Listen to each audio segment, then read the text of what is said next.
Shalom. First and foremost, I want to give all praises, honor, and glory unto Yahweh, Bahashem, Yahweh Shai, Bahashem, Rahakodash. Double honors to the apostles of Great Millstone, and peace and salutations to the Akim who are tuning into these videos. Alright, so I wanted to go into this article, and as you can see, I got these pictures of a frog cooking in a pot. Because that's what a lot of people, that's the predicament that they're currently in. And if you don't have this wisdom, knowledge, and understanding, at least now, this is like, where things are speeding up, you're going to be caught out there not knowing what to do. And then all these, pastors, so-called, wolves in sheep's clothing, they pretty much got that bag. And you know what the scriptures say about a person who receives a gift, it destroys their heart. So they pretty much got their, their glory in this current kingdom, because they're not really warning and telling the people of what's to come. Hence the pictures of the frogs in the pot. And then when I was reading this article, I was just thinking that this is leading to the MOTB.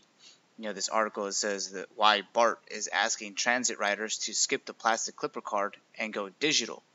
So we can see that the transition is starting to make moves, because ultimately Esau knows that he has it but a short time, and that's why he's moving fast. That's why he's implementing all these things, so that the water starts to boil pretty much. And when I was reading this article, it made me think that once they start implementing these things, and this devil is not going to stop. He's going to implement more things and more things until it leads to the Revelation 13, the MOTB. And at that time, we're not going to be able to go to the cities like that, because it's going to be so grievous to go in and out of the city. You have to pay a toll on the bridge, and I don't see it far-fetched for them to implement that whole beast system for entering in and out of the city. You won't be able to go and preach this word, because it's pretty much, that's the time of the famine of the word.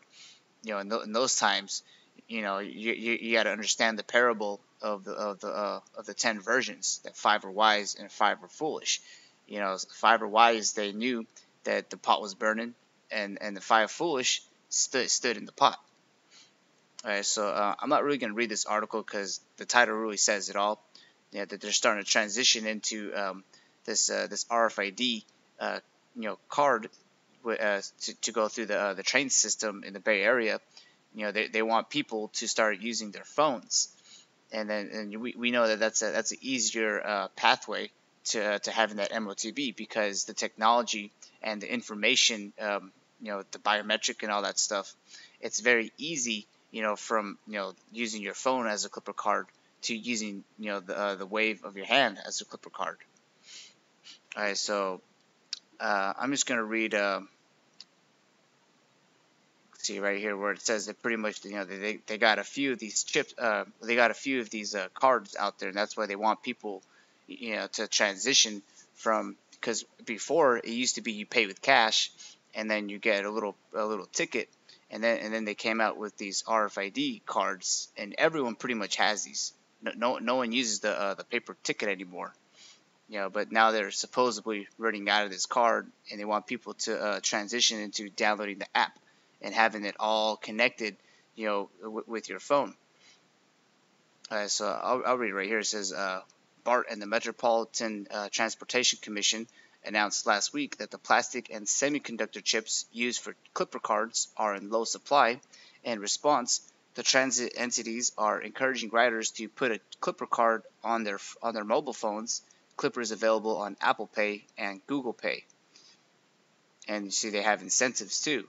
It says, as an incentive, Clipper will waive the standard $3 fee that is charged for the new cards if riders decide to go digital. We really do want to encourage those folks who can put Clipper on their mobiles to do so. That's pretty much it. I'm going to just jump down to the very bottom at this paragraph. It says BART approximately has 150,000 plastic Clipper cards in its inventory. And Goodwin said that pretty much they have this much right here. 156,922 cards were sold across BART's system in the month of May alone. So they're going to start pushing, that mentality, so that if you want to maneuver through the city, you have to have your phone that has all your credentials, all your text messaging, your phone number, addresses, billing, payment, all that thing that's tied to buying and selling. Of course, the phone isn't the MOTB, but we understand that it's going to come to a time where the pot is going to start to boil, and anyone that's still caught in that pot is going to have to adhere to what the elites say and put an MOTB in order to continue to use this luxury of going in and out of the city and buying and selling. So I'm going to read this here in Revelation 13, verse 16. It says, "And he causeth all, both small and great, rich and poor, free and bond, to receive a mark in their right hand or in their foreheads, and that no man might buy or sell, save he that had the mark, or the name of the beast, or the number of his name." And we've did countless videos of what that word mark is here in the Greek. It's charagma, which pretty much goes into, an insertion. And the way we do that is we go to the Blue Letter Bible, because it has the concordance, all that, and all these useful tools. And so if you're not doing your diligent research, then ultimately the spirit of Yahweh Hashem Yahushai is not dealing with you, because when we go out there to the highways and hedges, we warn the people, we sound the alarms, because we understand that the hopeful elect is going to hear this and adhere to it and be wise ultimately in those last times. And so if you click right here and tools, I've done this many times, but I'm just going to do it again for the video's sake. You scroll all the way down here to Mark G5480. It's in Greek charagma.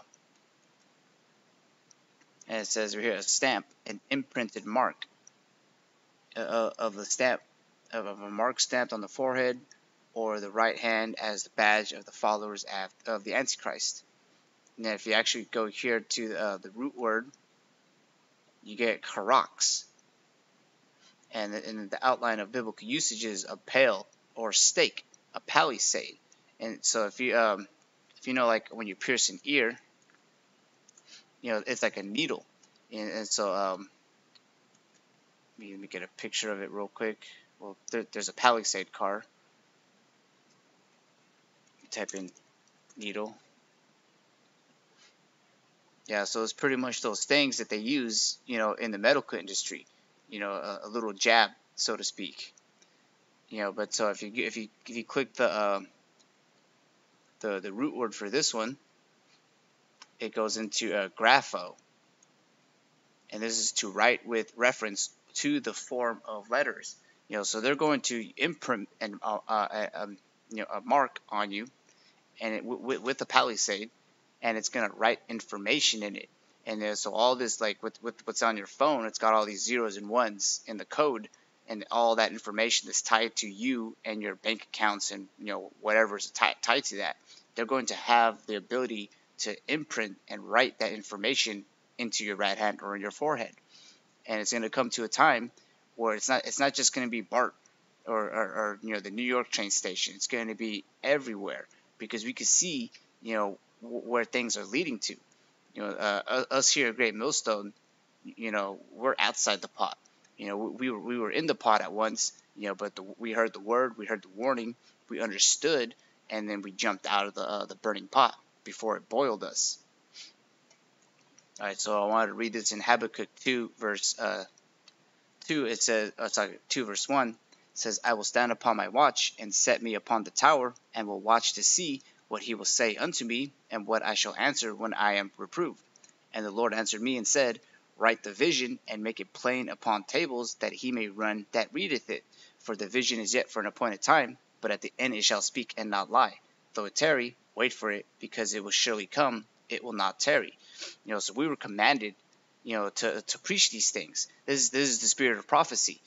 And so, when you're out there sounding the alarm, we didn't take a back. We're telling you, the 100% truth, to watch out for this devil and his wicked devices. And if you disobey, it's not us. It's through the spirit and power of Yahweh Shai that's speaking through us.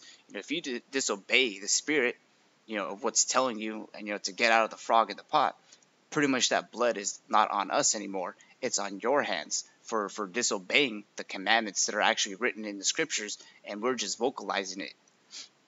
And so I want to read, these last precepts. This is Ephesians 5 verse 6. It says, "Let no man deceive you with vain words, for because of these things cometh the wrath of the Most High, Yahweh B'Hashem Yahushai, upon the children of disobedience." So there's going to be a lot of the 2/3 of the nation of Israel that are going to disobey this calling. They're going to disobey what we're doing. They call what we're doing and practicing as foolish. Will the scriptures speak about the foolishness of preaching? Yet we understand that not everybody's going to get this. We're only worried about the elect, just as it says in Revelation 7. Once the elect is sealed, then that destruction comes.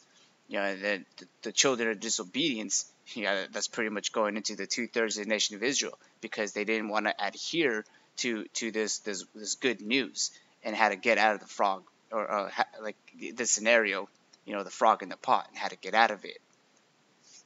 And this other precept is in Ecclesiasticus 19 verse 24, says, "He that hath a small understanding and feareth the Most High is better than one that hath much wisdom and transgresseth the law of the Most High."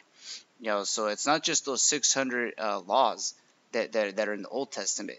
Right here in Revelation 13, that's a commandment that we're not supposed to take that. And so pretty much, when you're walking by and you hear this and you don't take that, you're contending for the elect, because we understand that Satan is trying to sift us, and he's going to tempt us in the last hour. But if you hear even just a little bit of this wisdom, knowledge, and understanding, and hold on to it, then you have a chance to be delivered when Yahushua returns. Because ultimately, we understand that not everybody's going to be delivered, and everybody who is going to be delivered obeyed that commandment about the MOTB. Because if you read in Revelation 14, it speaks about those who took the MOTB, and they're all going to take a taste of the second death, which is those thermonuclear fires in the lake of fire. So it just shows you right here in this precept that if you get that small understanding, then you're better than anybody out here, because they're going to ultimately transgress the law, statutes, and commandments. And they don't have any understanding really. All right, so this last precept here is in Philippians 2 verse 12. It says, "Wherefore, my beloved, as ye have always obeyed, not as in my presence only, but now much more in my absence, work out your own salvation with fear and trembling." And so this precept is very it's very big. It's got a lot of meat on it, because it goes into how we're not supposed to really worry about the 2/3. We're worried about ourselves first and foremost, and then the brothers to the left and our right who have this doctrine. We're not going to be equally yoked with a person who disobeys a commandment that's written in the book of Revelation.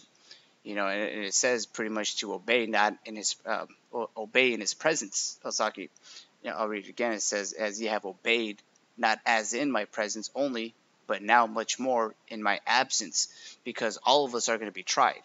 The scriptures say, we're going to be scarcely saved. And we're all going to have to go through that hour of temptation. Lord's will, all these precepts, all these videos, in this, in this work, the studying that we've done has prepared us for that day, so that we're not found as a frog in the pot. So I want to give all praises, honor, and glory unto Yahweh, B'Hashem, Yahushai, B'Hashem, Rachakodash, Shalom Akim.